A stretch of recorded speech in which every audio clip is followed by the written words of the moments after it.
Meta updates its Facebook ad policy related to cryptocurrencies, allowing more crypto companies to publish ads. LinkedIn upgrades the creator mode with additional features including live streaming and newsletters. Clubhouse improves discoverability with new version of topics and also adding 30 new languages including Chinese and Arabic.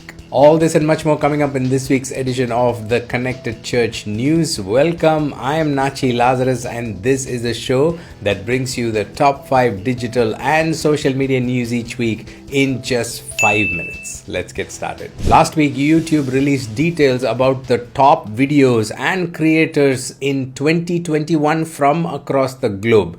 The article had some very interesting insights that I wanted to bring to your attention. First of all, YouTube says people around the world are looking for 3 things. One is comfort, familiarity, and a sense of community.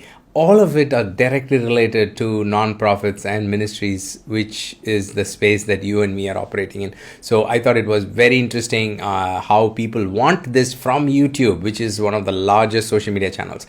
And the article also has details about the learnings that YouTube has, the culture and trends team on YouTube. They have gone through all these videos and they've released their learning based on all the millions of videos. And the learning is very interesting on what works. Like, for example, some of the items include live stream and short videos and video podcasts. So these are things that seem to be really resonating well with the audience. So do have a look and see if one of these things can be something that is part of your digital strategy for the next coming new year 2022. Last week, Meta, Facebook's corporate entity, released an update to their advertising policy related to cryptocurrencies.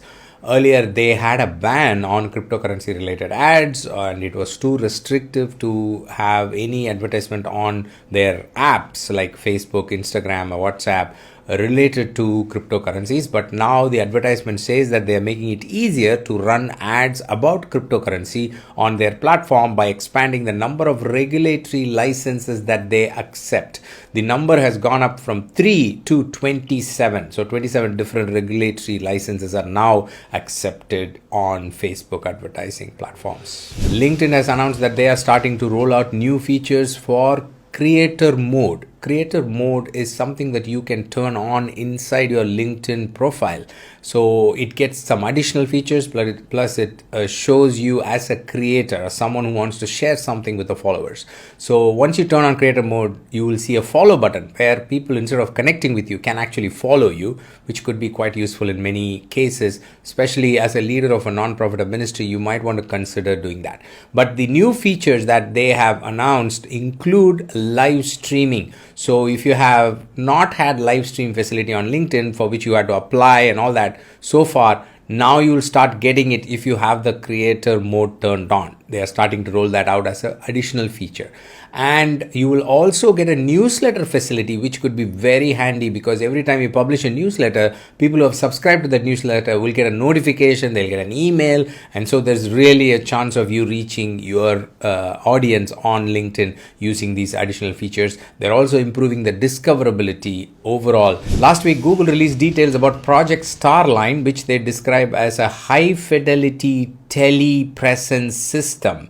Now let me explain what that is. It's simply a tool for us to have online meetings, remote meetings like Zoom, but the only difference is instead of the other person being on a flat screen in 2-dimension, you will be able to have this call with a 3-dimension figure. So the same person, but the video will come in a 3D image with a 3D effect. So what Google says is they've been using it in their offices and they find that people are more attentive, people are able to recall more of the content of the meeting when they have this type of interaction, because it's very real. It's almost like you are sitting in the room with the same person. And it's also doable because they transmit data over regular internet. It doesn't need a separate environment or something special, but this 3D image can happen in a regular environment. So it's quite interesting. I thought I wanted to bring to your notice because this does have interesting applications for nonprofits and ministries. For example, prayer meetings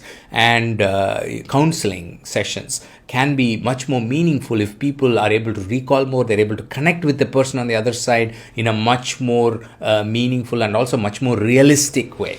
Clubhouse announced last week that they are bringing new updates to the interests feature. Interest was the tool that you used to discover new rooms and clubs inside Clubhouse. Now it is called Topics. It's been renamed to Topics, and it has been revamped to help you discover the rooms and clubs with much more ease. The second announcement is related to expansion of language localization. Now they are adding 13 more languages, including Arabic and Chinese. Thanks for joining me. Those are the top news items I have for you this week. If you have any questions or thoughts or comments, do leave them in the comment section. Or if you like to check out the source links for all the news items, then we've got it in the description section wherever you're listening to me. And we've also got all these details in our news page, nachilazarus.com/news. Do check it out. I'll see you next week with another set of news items. Until then, you stay connected and stay blessed. God bless you. Bye-bye.